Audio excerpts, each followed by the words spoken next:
첫 장 받고 제가 깜짝 놀랐어요. 이 가방이 올라와 있군요. 캘리백이 지금 메인에 올라와 있는데 에르메스가 실적을 발표했습니다. 중국 시장이 굉장히 좋지 않았다가 다시 살아난다 이런 이야기는 있었던 것 같은데 실적이 어떻게 나왔어요?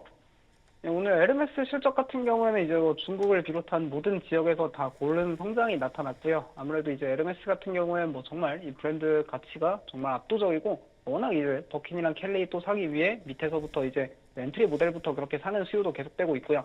이번에 에르메스 같은 경우에는 결국 그 탄탄한 이 고객 충성도를 기반으로 매출 성장률이 17% 고속 성장하면서 다른 명품 기업들과는 완전히 다르다 그런 모습을 보여줬고 경영진은 또 25년에 지속적 매출 성장이 예상되고 이 올 한 해 상당히 자신감이 있는 모습을 보여주고 있습니다. 근데 그럼에도 한 가지 시사하고 있는 거는 이제 산업 전반적으로 봤을 때는 아직 완전한 변곡점을 보기엔 너무 이르다 그런 평가를 하고 있는데 결국 이제 어떻게 보면은 우리처럼 좀 고객 충성도가 높고 소비자들이 선호하는 브랜드는 계속 먼저 잘 나갈 수 있는데 조금 이게 명품 시장에서도 약간 차별화 양상이 결국 이 팬데믹 이후에 2022년, 23년 명품 시장이 침체되면서 그때부터 이제 차별화 양상이 나타나고 있다 보니까 결국 이제 명품 시장에 좀 치고 나가는 기업들, 그러니까 현재 명품 시장이 이제 회복하기 시작하면서 결국 명품 시장이 회복할 때 이제 너도 나도 다시 한 2년, 3년 만에 명품을 사는 사람들 분명 있을 거거든요. 근데 그 와중에 이제 명품을 새로 살 때도 요즘엔 이런 브랜드가 잘 나간다더라. 그런 브랜드가 분명히 있을 텐데 그런 브랜드들 중심으로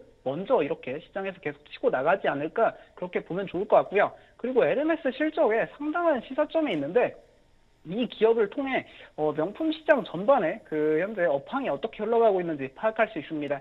특히 명품 시장이 아직 이게 완전히 돌아서지 못했다 뭐 그런 평가도 있지만 에르메스 실적을 보면은 약간 전반적으로 완전히 돌아섰다 그렇게도 볼 수 있을 것 같은데 에르메스 같은 경우에는 이 정말 비싼 가죽 제품 카테고리랑 그리고 엔트리 모델 이 실크 그리고 옷감 카테고리가 있습니다. 결국 에르메스의 뭐 최고 모델인 뭐 버킨 그리고 그 아래 켈리 그런 걸 이제 사기 위해서는 이제 실크 결국 스카프부터 시작을 해서 천천히 엔트리를 하나씩 모아가야 하는데 근데 결국에 이제 이 가죽 제품 그 카테고리의 매출 성장률이 높게 나온다는 거는 이 고소득자들, 그러니까 이제 뭐 아무리 이 명품을 구매해도 돈이 계속해서 넘치는 그 부유층들입니다. 이 부유층 기반에서는 수요가 계속 뭐 여전히 계속 강한 모습 나타나고 있고 결국 핵심은 이제 명품 시장의 열망층이라고 불리는 그러니까 이제 명품을 하나 돈 모아서 하나 두 개 그렇게 사는 열망층 소비자들이 있습니다. 결국 열망층 소비자들의 소비 척도를 측정하는 게 에르메스의 이 실크 및 옷감 이쪽 카테고리 매출 성장률인데 이게 하락하다가 이제 반등을 해서 현재 7%까지 성장하는 모습 나타나고 있으니까 결국 에르메스를 이제 처음 접하려고 오는 고객들 다시 증가하고 있다 그렇게 볼 수 있을 것 같고요. 그렇다 보니까 결국에 이 명품 시장 전반적으로 조금 소비가 회복되고 있는 거 아닐까 이제 뭐 골고루 그러니까 부유층이랑 열망층 전부 다 회복되는 게 아닐까 그런 기대감이 있습니다. 그러다 보니까 결국에 뭐 에르메스 같은 경우에는 이제 뭐 버크셔스의 이제 찰리 먼거 돌아가신 찰리 먼거 회장도 나이키는 별로지만 자기가 만약에 브랜드에 투자한다면 에르메스만큼은 사고 싶다 그런 말을 과거부터 많이 했는데 근데 에르메스를 제외하고 이제 럭셔리 시장에서 가장 눈에 띄는 현재 트렌드 브랜드는 딱 두 개가 있습니다. 바로 하나가 이제 종종 이야기하는 테피스트리의 코치가 있고 그리고 어쩌면 코치보다 트렌드가 더 강하게 나오고 있는 이 프라다의 미우미우가 있는데 미우미우 관련해서 먼저 한번 체크해 볼 필요가 있을 것 같고요. 아무래도 이 명품 시장이 이제 거의 한 2년 만에 돌아서다 보니까 새로 구매하는 사람들 분명히 요즘 유행하는 거 그런 걸 먼저 구매할 가능성이 높습니다. 그러다 보니까 미우미우도 한번 주목해 볼 필요가 있는데 현재 미우미우 매출 성장률은 뭐 어떻게 보면 이제 비교가 적절하진 않겠지만 엔비디아나 어제 봤던 엠러빈보다도 매출 성장률이 더 가파르게 나타나고 있고 매출 성장률도 뭐 90%, 100% 점점 더 가팔라지고 있거든요. 현재 확실히 명품 시장이 돌아서면서 성장률이 더 가팔라지고 있는 모습 나타나고 있는데 결국 이제 미우미우가 뭐 미우치아 프라다 그 이제 프라다의 뭐 이제 그 디자이너인데 미우치아 프라다가 현재 이 패션 시장을 거의 뭐 지배하다시피 패션 시장을 선도하고 있다 보니까 아마 그녀가 이제 디자인하는 제품들 계속해서 사랑받고 있는 게 아닐까 그렇게 볼 수 있겠고요.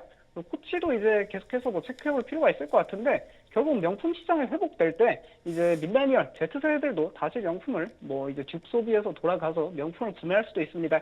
근데 아무래도 LVMH나 캐링에서 갖고 있던 브랜드들이 가격을 너무 많이 올렸다 보니까 이제 좀 이렇게 최근 몇 년 사이에 접근 가능한 럭셔리 카테고리 이런 100만 원 전후하는 명품 브랜드들이 조금 소비를 많이 이제 주도하고 있거든요.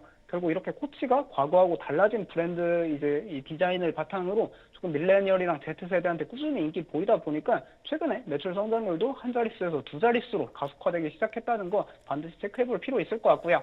그리고 아무래도 이렇게 뭐 에르메스나 뭐 코치나 프라다, 미우미우 이런 것들 이제 상당히 뭐 실적도 계속 괜찮게 나오고 있는데 실제로 현재 이 주식시장도 명품 시장 부활을 좀 반영하고 있는 것 같습니다.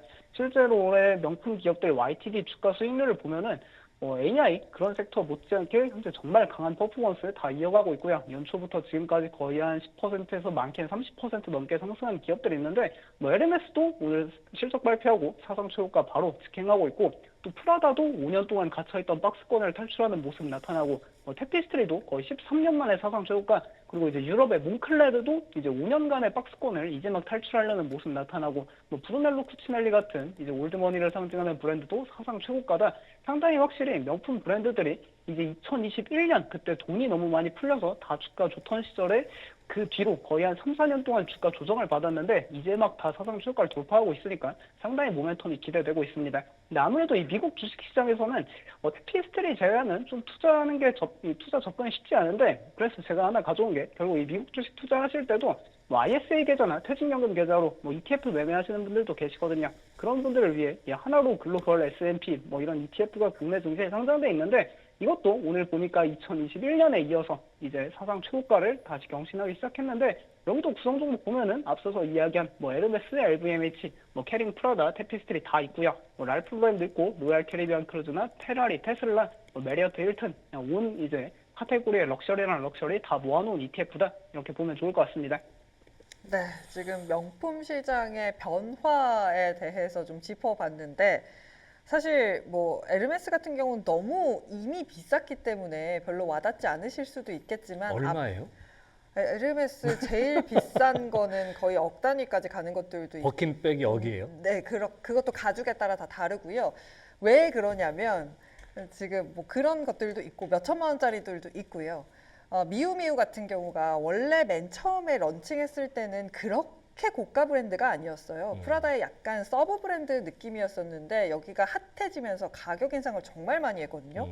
그래서 저도 얼마인지 몰라가지고 지금 들어가서 봤더니 제일 기본으로 가장 많이 팔리는 마테라스의 백 아까 그 그림에 있었던 게 450만 원 정도 하네요. 한화 가격입니다. 보면 요거예요. 이렇게 조그만 가방인데 여러분 450만 원입니다. 요것도 410만 원인데 네. 신발은 얼마 지금 요 발레리나 요게 시그니처거든요. 요게 130만 원 정도 하는군요. 세상에 정말? 저런 거를 사는 사람이 많군요. 아니 제가 옛날에 처음에 미우미우가 조금 이렇게 뭐 핫해지기 시작할 때 봤었던 발레리나 신발 가격이 80만 원인가 그랬어요. 근데 지금 거의 137만 원, 140만 원인 거면 거의 2배 육박할 정도로 가격 인상을 빠르게 하고 있고 그로 인해서 명품 주가들이 좀 이렇게 올라오는 게 아닌가 싶습니다. 저 궁금한 게 성조모 형과 함께 있어요. 이런 에르메스나 미우미우나 코치나 저희한테 이제 알짜다라고 하면서 소개시켜 주시는데 혹시 이제 주변에 있는 뭐 여자친구분이나 뭐 선물을 좀 해보신 적이 있으신지요?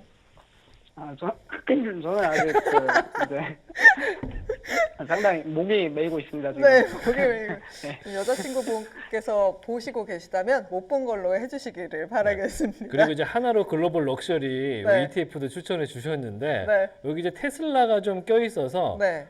보시는 분들이 윙 할 수도 있겠다 네, 라는 왜 생각도 좀 테슬라가 해보네요. 껴있는지 모르겠습니다만 어쨌든 ETF까지 좀 저 빨리 정리하고 싶어요. 네, 넘어가시죠. 네.